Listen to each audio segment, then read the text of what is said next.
So I've been seeing a lot of people say that Anime Vanguards Update 1 drop was disappointing. Now obviously there is some truth to it. There are definitely things that the community has a right to be upset about, so honestly I'm really not surprised. Even though I'm not surprised though, I don't think most people understand why they're mad. They've got a decent idea maybe, but today I want to explain why most of us aren't very content with what we've been given.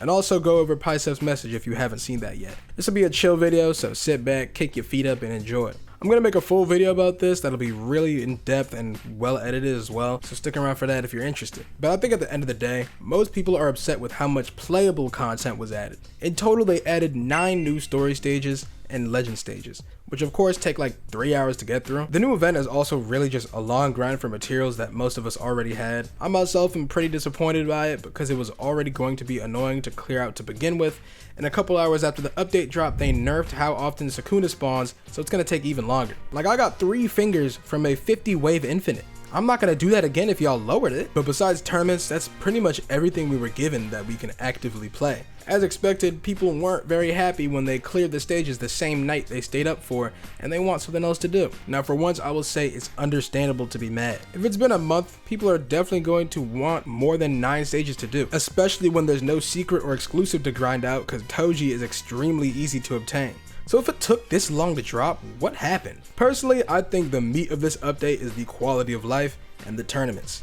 A large amount of the work in my eyes went to making like a baseline of a support so the game can feel much better when they actually add the playable content. Things like stat transferring, gold shop, and the entire tournament system probably took a while. And we're not even considering the amount of passes they had to add to each unit. And they had to balance them too. As a content creator, I can't just denounce the entire update and say it was garbage just to pull as many views as possible. Even if I make money off of it, I think hate train videos like that are just trash. If anything, if I were to give my own opinion on the update, I'd say that it's pretty much what I expected content wise, but exceeded my expectations when it comes to the systems they've added. I think people are forgetting how long it took for some of these features to come to anime adventures as well. You weren't always able to transfer stats to your units.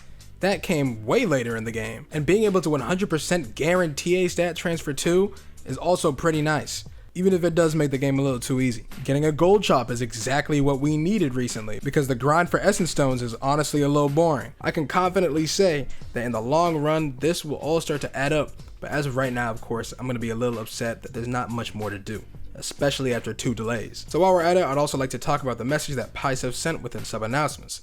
I honestly didn't expect them to drop any kind of message after the update, but I'm really glad they did. The team's already moving towards improvement. Pisef first goes over why the update took so long, stating that they've contracted nearly 24 new developers, which honestly is a lot. Getting an update for a big game done with a ragtag team of fresh developers is going to prove to be much harder than a team of developers who've been working with each other for years do it. So I'll give them a slight pass on that. Despite this though, they do admit that the update could have been much better and they do apologize for this. They also go over the delays, which they explain that of course no one wants.